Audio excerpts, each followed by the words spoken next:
Welcome to Keepin It Real, where we talk business, money, and mindset. On today's podcast, I brought in someone I work with. Actually, her name is Morningstar. She is the founder of Dropset Gorgeous LLC. And in the podcast, we talk more about what she does and what that business is.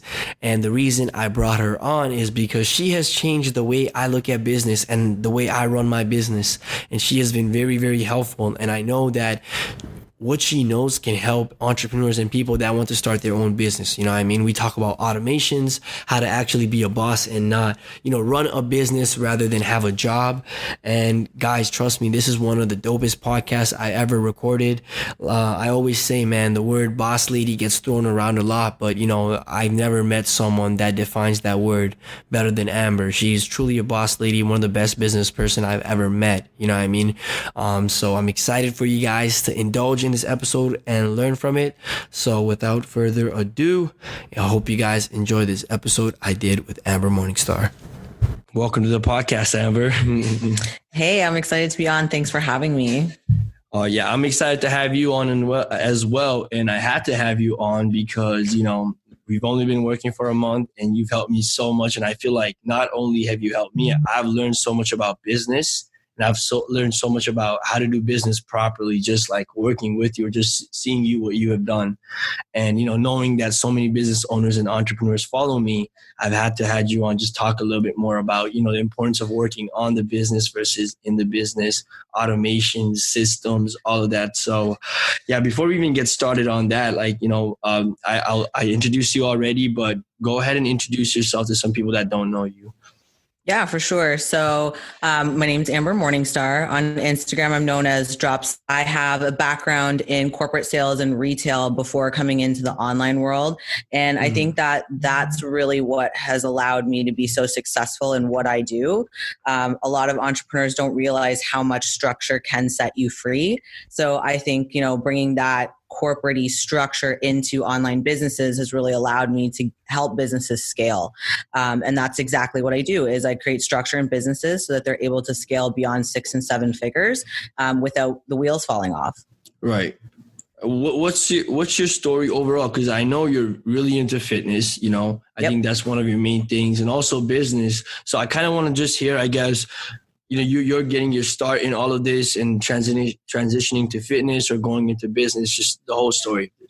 For sure. Yeah. So I probably started getting into fitness when I first finished university. So I went to university for psychology. I was partying a lot. So obviously that comes with a little bit of weight gain when you're drinking a bunch. For lack of better term, skinny fat. So that's when I started to work out. And that's when I fell in love with fitness and started building up my social media. And it got a lot of traction really quickly. I was very lucky with that. People tended to like me. So my Instagram grew. And from that, I decided, hey, how can I kind of make the most out of this platform that I built, this community that I built, and how can I give back and help others? And that's when I hired my first mentor. And that's when I started doing online personal training. That was my first online business that I had built. And I took that business to 10K a month within the first month. And I said to myself, wow, I guess I'm pretty good at this. Bringing an online business to a revenue that big, that fast, was unheard of for me. I couldn't even believe that I was able to do that. But what I enjoyed the most about that process was building the business, not necessarily coaching the clients. Now, don't get me wrong, I loved all my clients, but the business side was really what intrigued me. And so I wanted to explore that a little bit more. And the mentor that I had hired to teach me how to do the online business actually ended up asking me if I would come on board on his team because I was doing so well in the program and implementing the strategies so effectively. He wanted me to come in and help a little bit with his business. So I said, you know what? I'm an overachiever. Let's do it. So I was working my corporate job from home. I started helping him in his business and I was doing my online training business at the same time. Yeah. So that was a lot of, balls to juggle. While still doing fitness and taking it seriously. Competing and working out and all of that. So you were competing as well? Yes. Yeah. Wow. So I'm definitely the type of person that's like, give me another plate to balance, like I just want more and more and more. So, when I was making all that money in online coaching and then having his business as well, I said to myself, I really think I'm at a place where I can exit your traditional. I decided to leave my corporate job. And I just pursued, solely online based business work. And working with him, I ended up being the COO of his company within, I think, like 3 months. Because like I said, for me, the business side was what intrigued me more. I ended up starting to, phase out my online coaching business because I was having more fun building his business, to be truthful.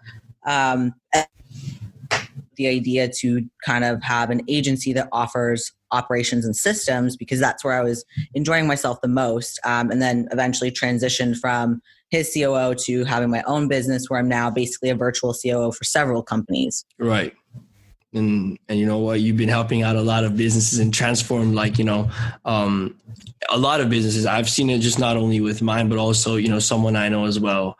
And That's just awesome. That's just, so awesome. And I think it goes on to the next point about running a business properly. So what I realized is a lot of young entrepreneurs, they get into business not necessarily for the business, right? So they get into drop shipping, not really caring about drop shipping, but more about making money, right?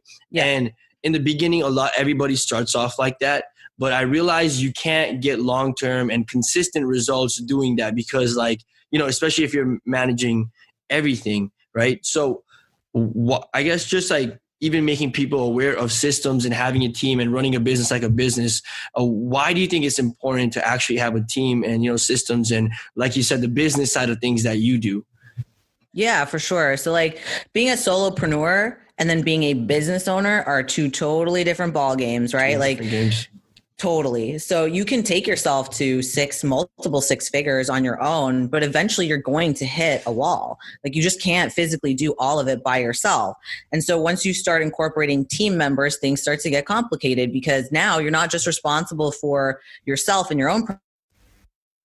It's basically like starting a family, right. And that first time you hire your first person is like having your first kid, you're going to make some mistakes and you're going to have to learn from those mistakes. But you have to kind of mature as a business owner to realize that, shooting from the hip and just kind of go, go, go, go, go works for you when you're the only one that needs to kind of be in the loop on things. But when you start incorporating a team, they need structure. They need a system to feel confident in where they can say, okay, I understand what my role is, how I can contribute to the bottom line of the company. If you don't have that direction for them, you're going to bleed money out of your own pocket because they're going to spend so much time trying to figure out what they're supposed to be doing rather than doing what they're supposed to be doing. And once you get those pieces in place, that's truly skill. Because like I said, you can only go so far on your own. That is so true. And I think I've been seeing that a lot lately as well, because maybe this is just me, how I grew up. I've always been the kid to do everything myself. Even at school, if it's a group project, I'll be like, can I just do it myself? Yep. Just because I never really I don't like relying on people, especially if I know they'll let me down. And just having a team for the first time, I remember it was so crazy, right? I'm like, oh my God, is he going to do this perfectly, blah, blah, blah. But I think ever since we started working together and you really came in and trained the people, made it so much more organized. It's crazy to me because sometimes I feel like I'm not doing anything, but then I'm like, oh wait, stuff is getting done and, everything is good. And it's just so crazy. But not only that, what I realized is that, okay, like you said, you can reach six figures or multi-six figures alone. But I think reaching that 7 figures or also that consistent income, that's going to be hard without a team. And now that, the team, I guess my team is solid and I'm so much more confident. I truly think that we can hit record numbers with ease now, just because I know in the back end that, and with consistently too, because in the back end, I know that, everything is being supported by the systems or the team members or whatever. And I think that is where you need to be, right? As a business, just get the freedom. 100%. Yeah. I think when you get into entrepreneurship, you do it because you don't want the typical structure of a 9-to-5 job. And I get that. But like I said earlier, structure really does set you free because you need that structure on your back end so that you can go and do all the things that you want to do, so that you can be in a position to feel like I'm not really doing anything, that I feel like I'm doing, but my business is still running. That doesn't happen without structure. It doesn't happen without a team. You need to really give yourself the freedom that you initially wanted. And like you said as well, predictability in terms of revenue. Like if you don't have a system, how can you predict? If you can't repeat a process, you can't predict any revenue. It's just like, well, I really hope that things are going to go well. But there's no guarantee or statistical prediction to say, hey, we can truly like scale this to X dollars, or we can predict with confidence we're going to make an extra 20% in revenue this month. You can't do that if you don't have data and if you don't have systems. So, I feel like a lot of people that see success in their business, they'll see that upward trend, they'll see that exponential growth. Eventually, especially if you don't have systems in place. If you put systems in place before you hit that plateau, you're not going to break, and you can continue to follow that pattern and know exactly how that pattern is going to map out. But without, like I said, that structure, you can't guarantee anything. You can't make a plan.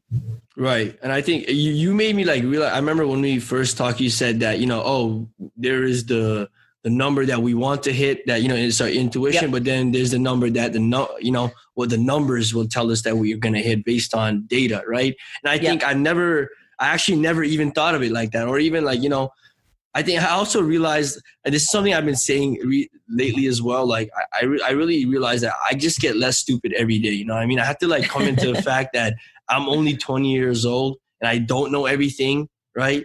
And I think a lot of people, this is where they mess up as well. And you know what? I've seen this in me. And this is why they don't hire as well, because they have such a big ego when it comes to their business. They think they know everything. They can handle everything. No, Facebook ads, I got it, blah, blah, blah. But then that becomes their own doom.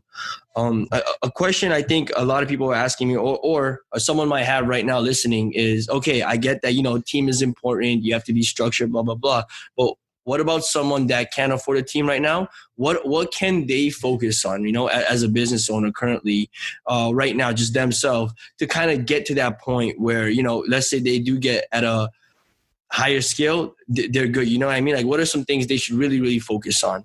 I guess that's the question. Yeah, if you can't afford to hire a team, your team is your systems, right? Mm-hmm. Where can you automate processes? Where can you create a standard so that there's a repeatable outcome of what you're doing in your team? Because if you can set up automated onboarding stuff for your clients, if you can set up a structured proposal and agreement package, things like that help to minimize the amount of time that you're doing manual tasks, that's still leverage.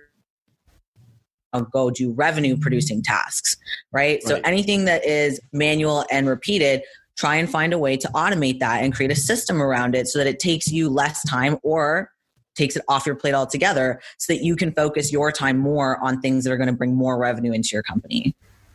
Right. Systems and automation. I think you should talk about accounting as well. I think that's a big thing a lot of people don't talk about. And even me, when we came in, that was not a part that I focused on, but I realized how important it was. Just talk about the importance of that, because especially young people, they don't even focus on that, Yeah, 100%. I think like any entrepreneur that I work with, one of the first things we look at is the books, and most often they don't have any. So we have to create them. Mm-hmm. You need to be tracking that. You need to understand, how much revenue is coming in, what's going out, where are you spending money on expenses? You can't, optimize the spending in your business if you don't know where you're spending money, especially for people who see success, rather quickly, because they're just seeing a ton of money coming in. They're not paying attention to what's going out, because at the end of the day, they just see they're making a ton of money and they feel great about it. But you need to look and see, where can I cut down costs on software? How much am I actually spending on advertising? What's my ROI on that? Like, you need to know those numbers, because again, it comes down to, if you don't know the data, you cannot optimize anything. You can't predict anything. And then beyond that, I'll see entrepreneurs make is they commingle assets. So they don't create a business account for their business. They just run everything through personal bank accounts. And that, creates a lot of liability for you from a legal perspective. And it also creates a mess for any accountant who tries to come in and do your taxes, because then you're trying to piece apart, was this visit to Chipotle a personal visit or a business visit, So you need to separate them, separate your personal and your business expenses completely from one another, and track everything so that you can start creating budgets for yourself, so that predictably what your profit's going to look like. And so if revenue decreases by, let's say 50% one month, we'll look at your budget for all of the different categories you're spending and understand you have to decrease that budget by 50%, or what are you willing to decrease by 70% so that the other thing can have more money that month? Again, it's just like, it's smart business to know all your numbers, where your money's going and what's coming in. And then, like I said, to separate that personal and the business. Right. I think just like making conclusions based on data rather than what you think is happening. You know what I mean? I think that's a big thing. And a quick question I have for you, where did you learn? I know you said you worked, a corporate job. Is that where you learned the systems and accounting and organization, all that? Or were you always like that? I've always been a big numbers person for sure. Believe it or not, though, when I was in elementary school, math was like my worst subject, but now I'm like all about numbers. As far as like learning the accounting and stuff, I did a lot of that in retail. So when I was a store manager, I had to plan the budget for the store, and I really ran that store like it was my own little business, even though I had to answer to Guess in Square One.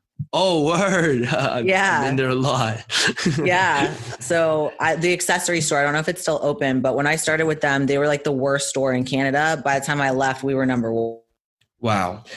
Yeah. So they were like, here's the store. It sucks. And I built it up to the number one store in Canada. And that came down to having a strong team, because I can't do it by myself, and knowing the numbers. I had to budget like how I was going to spend hours, what inventory was coming in, what were we selling, what could I predict back to what we talked about earlier with like what you feel you can hit versus what the numbers show. Because like in retail, they're all about what they feel you can hit in terms of a budget. And then I would say, but realistically, this is what we're trending to hit. They didn't really care about that, and they still set the targets exceptionally high. But I already knew, hey, hit this, but I'm going to tell my team, let's hit this number, because I'm not going to discourage them with a number that just makes no sense. Right. Just an unattainable number, and then just kind of lose hope. Yeah. Like if the company's doing, negative 30% for the year, and you're telling me you want me to hit plus 50%, that's a big jump. And I have to make up that negative 30 and then an additional 50.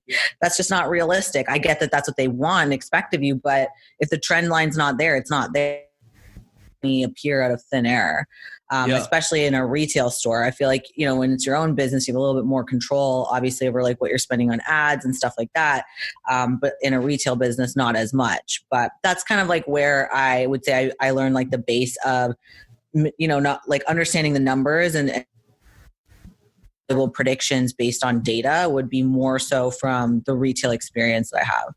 Right. And I think anybody that is listening should really pay attention to what she just said, because I feel like, you changed my mindset with that, is understanding, okay, the numbers you're going to hit based on the data versus just your intuition. Because I feel like, just like what you said, we can be like those, the owners that project all this out, like, oh yeah, you know what, we're going to make 100,000 this month. And then you're like, oh, we've never even hit 30,000 yet, So Anybody that is listening, I think you guys should really start taking your accounting seriously and really at least organize that. I think that at least if you do that, when you're growing, it'll be helpful, and you'll be glad that you actually stayed organized.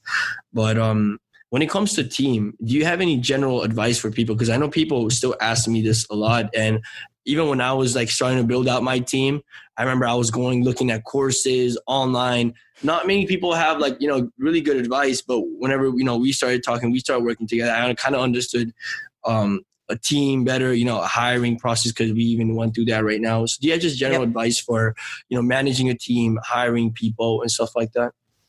Yeah. I always say hire slow, fire fast. And that may sound cutthroat, but it's your business and it's your money that you're wasting to have the wrong people in your team. So it's really important to take the time to find the right person. A lot of times people wait till they're 2 weeks past needing somebody on their team. This sense of scarcity and pressure of, I've already been struggling for 2 weeks. Let me just find someone super quick and get them in, as opposed to I'm starting to feel a little bit of pressure. I should start looking for someone. I don't need someone, but I'm going to start looking for them, because then you have the room to be picky, and you should be picky. You know, 100%.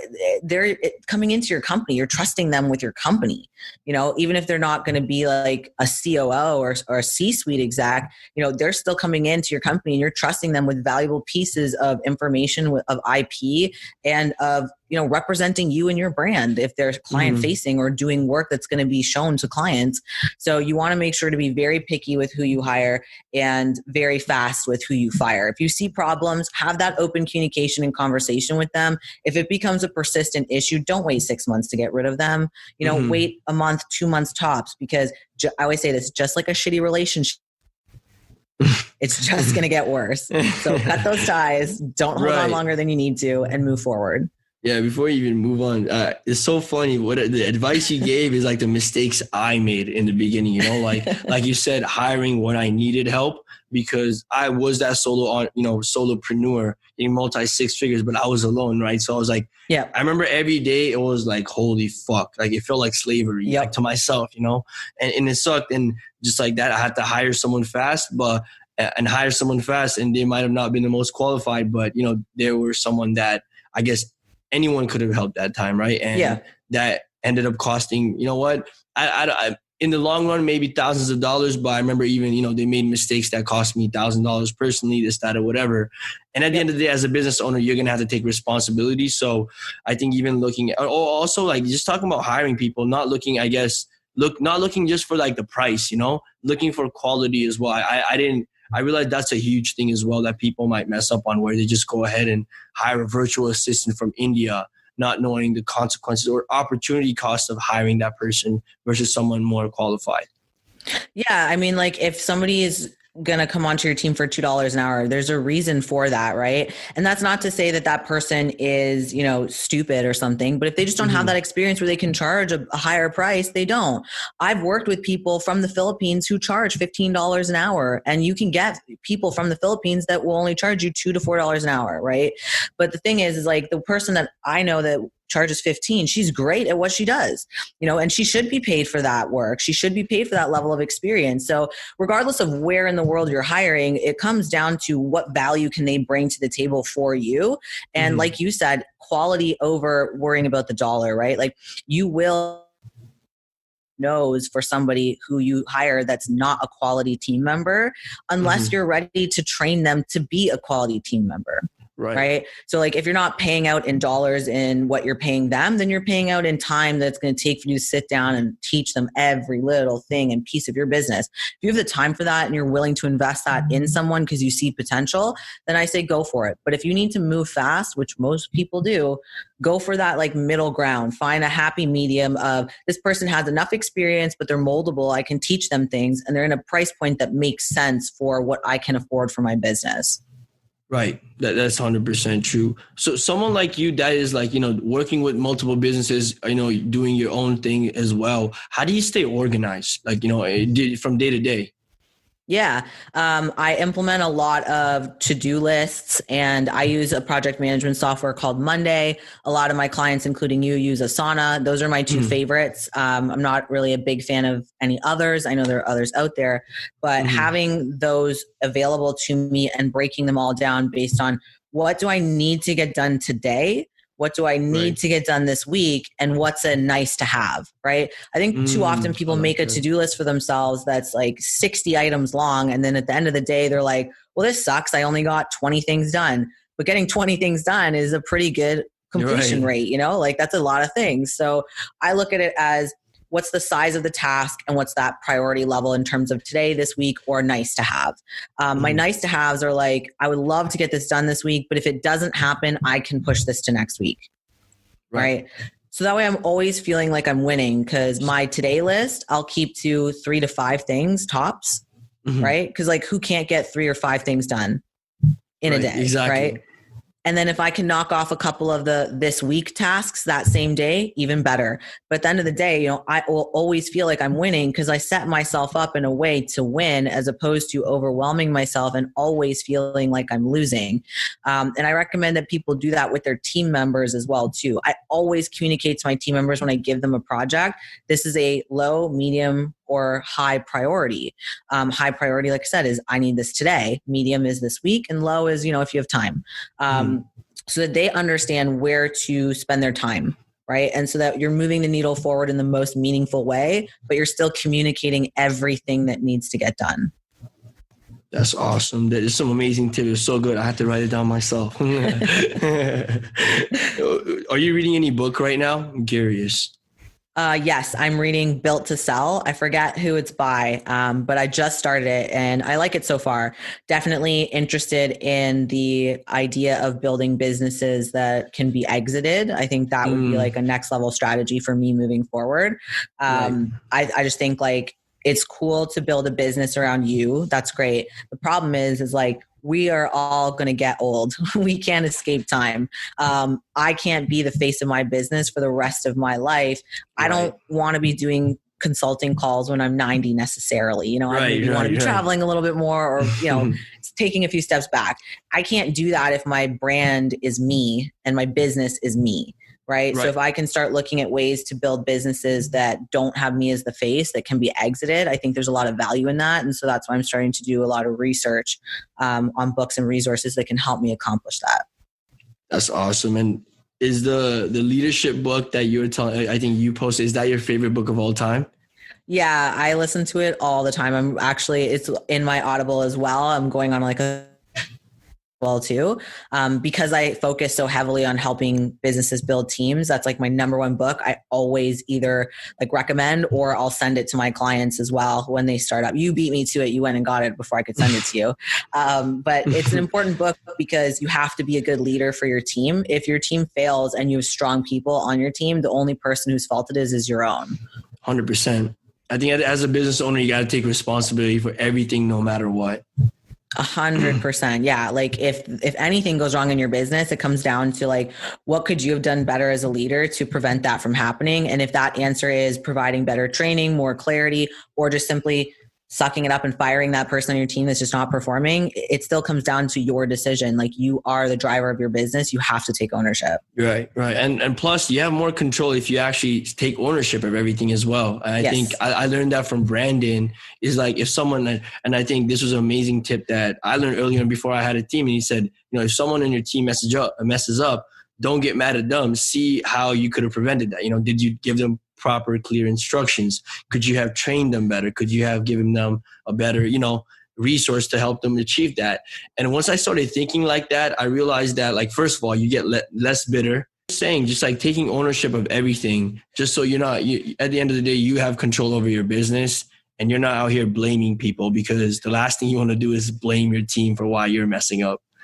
Yeah. I mean, I know that there's like that saying that says when you point a finger, there's three pointing back at you. That's like the exact thing you need to think about in your business. Every time you point a finger at someone on your team is like, what three other things did I do wrong, or could I have done better that could have prevented the fact of me having to go to my team member about this? Brandon said, you know, like you have to set your team up for success, right? Right.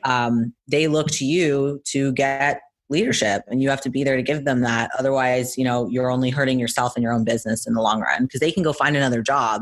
I mean, like you could build another business, but I mean, do you really want to do that because you were so stubborn that you couldn't just be a better leader? Right. That is so true. A question I like to ask everybody, because I'm super curious on this topic, is how do you view like money, and how has your viewpoint of money changed as, you know, you started off with, I guess, a student with not that much money to where you're at now with your business and actually making consistent money? Yeah, that's a great question. When I was younger, when I was working like 3 jobs, going to school, the idea of having a lot of money was like very foreign to me. I was just, you know, thinking, I really hope I can get to a place where I make $100K a year one day. That was like my big goal. Yeah. I was like, you know, if I could make $100K a year, that would be the perfect life for me. And I also think too that, you know, I don't know how to say this, but like I resented like designer brands or people who had a lot of success, because I was like, it's not fair, blah, blah, blah. I had a lot of victim mentality around the situation that I came up in, and the fact that I was always struggling to make it work, to make $1, whatever. I still grinded it out every single day because I wanted to build something for myself, but I really felt like I was battling this uphill battle. When I started to work in the online space, my mindset changed, and I really said to myself, you know, I'm not a very woo-woo type person. The first mentor that I had, he definitely was more like that. And so I kind of said, how can I find a happy medium here? I definitely want to have a more positive outlook. I don't want to have a scarcity mindset. I don't want to shoot myself in the foot when it comes to like being my own biggest block to making money. But I came from a place and a lifestyle where it was like, it just didn't feel possible to me. So I found like my happy medium of how I was going to motivate myself and kind of open my mind to that idea.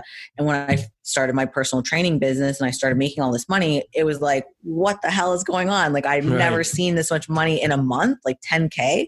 You know, I used to make 10K a year, you know, and now I'm making 10K a month. Right. So it was definitely a big mindset shift for me. And now I try to focus on having a mindset of abundance. You know, multiple six figures is just the beginning for me. You know, 7-8 figures is the ultimate goal. I'm going to think as big as possible. And I also have completely removed any sort of like animosity or like, for lack of a better term, I guess like hate towards like other successful people, because I have proven to myself that with that hard work and that perseverance, like I can make it happen for myself. So I'm sure they had their own struggle, their own come up. Who am I to judge them off that and say that they had it easy? Because people say that to me all the time. Oh, you must have had your parents pay for your school. Oh, you must have just had your parents help you build your business, or you just like fell into success. Like, no, I worked hard for that. And so being on the other end has definitely given me a different perspective in terms of like other successful people in my space. I don't hate on anyone. I want to see everyone win. And then I just have that like abundance mindset now because I don't want to be my own biggest block. I think that's one thing I've noticed with a lot of people, and even me. I realized I used to focus so much on other people, and like if I see someone else succeed, it used to hurt me. Like it was so weird. It used to literally hurt me for some reason, you know? And what I realized is once I'm on my shit, like once I'm focused on me, once I started focusing on my goals and my business, no, you don't even care. Like you actually are happy that they're winning, you know? Like I love that, like you just said, love seeing everybody win because it's just more positivity. It's just better for you and when everybody around you is winning, right? And that's actually awesome. Like, and I think one thing I realized, and I had, you know, a time period in this year where I was just a bum, you know what I mean? I was just lazy, just very complacent. And I remember those feelings started to come back. And then at that point it hit me. I was like, oh shit, this type of feeling only comes when I'm not my thing, or like, you know, or when I'm not working at my hardest, because it makes me insecure about, you know, like me not doing enough, or, oh, I should be there, but not putting in work. And I think that mindset shift has helped me a lot. And I think, you know, that mindset shift will make us more money. Like you said, abundance, right? When you think in abundance, money just flows. Yeah, I think people think there's like this limit to money, and if someone else is getting it, it's taking it away from you, but that's not the case at all. And the more that you allow yourself to perpetuate those feelings of like scarcity, where it's like, if he's doing good, he's taking money out of my pocket, even if they're in the exact same industry as you. Like different people work with different people because they resonate with them. Like they're not taking money from you. You need to just focus on your own shit, because, you know, we only have so many minutes in the day. Our brains can only think about so many things. Why the fuck are you going to waste time thinking about someone else? Worry about yourself.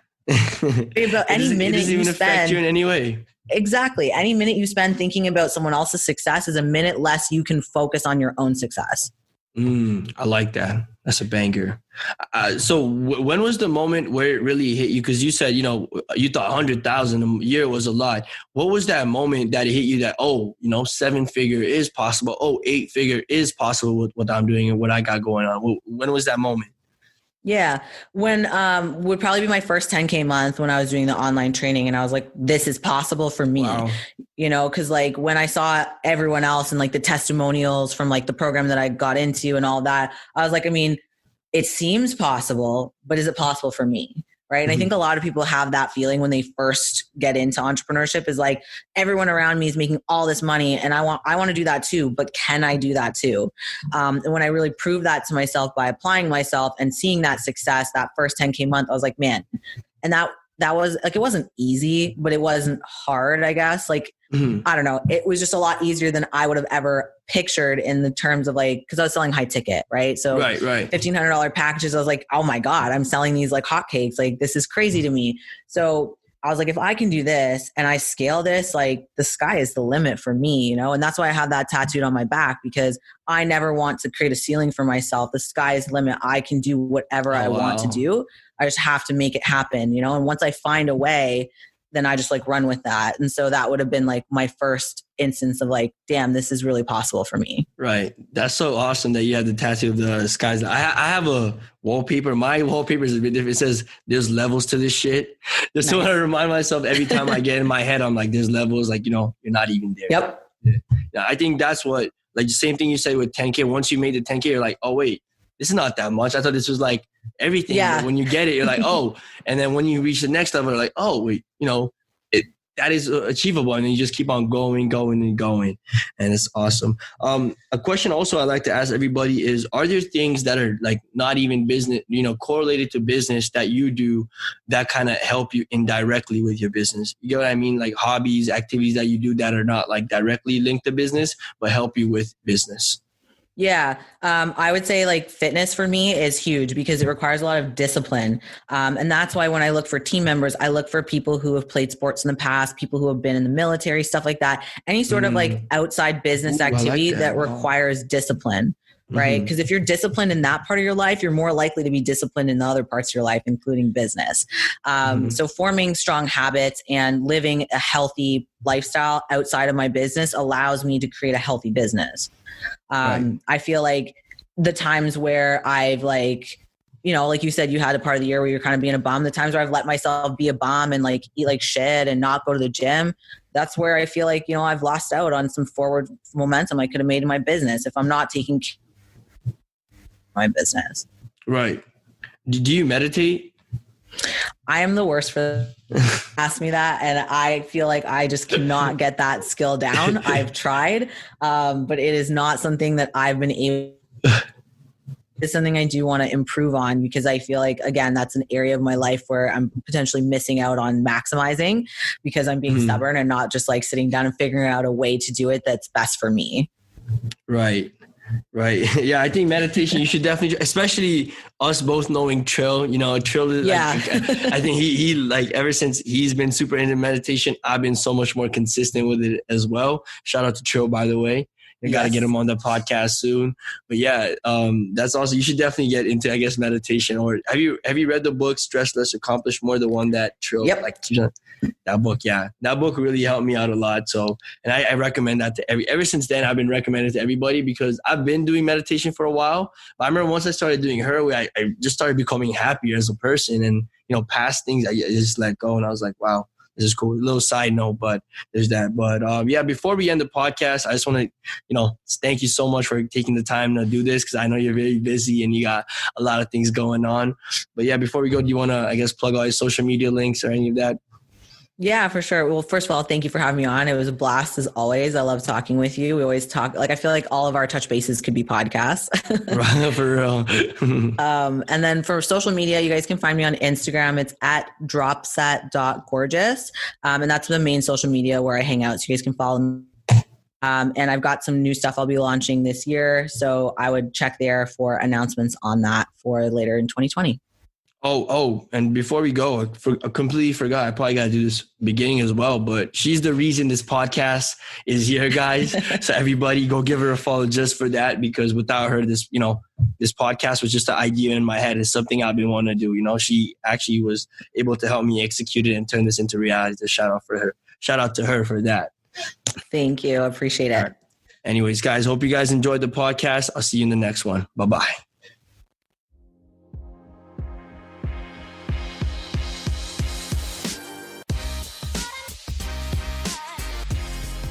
That is it for this episode of Keeping It Real, everybody. And if you guys did enjoy this episode, I just ask for a small favor, and that is to share this with someone that you know would benefit from this podcast, as I really want to grow this community and this podcast through word of mouth, right? From you guys sharing it or telling someone to mess with this podcast or listen to this podcast or posting us on Instagram. And by the way, guys, if you do post us on Instagram, please use the hashtag Keeping It Real and tag me at SplashmanPB, just so I can see it, just so I can, stay connected with the family and interact with some of you guys. But yeah, like I said, if you guys want to keep in touch with me, my Instagram is at SplashmanPB. If you guys want to check out my YouTube, where I drop amazing content and amazing value value as well, just search my name, Rikshit Basnet, and my channel will appear. But anyways, guys, hope you guys enjoyed today's episode, and I will see you in the next one. Bye-bye.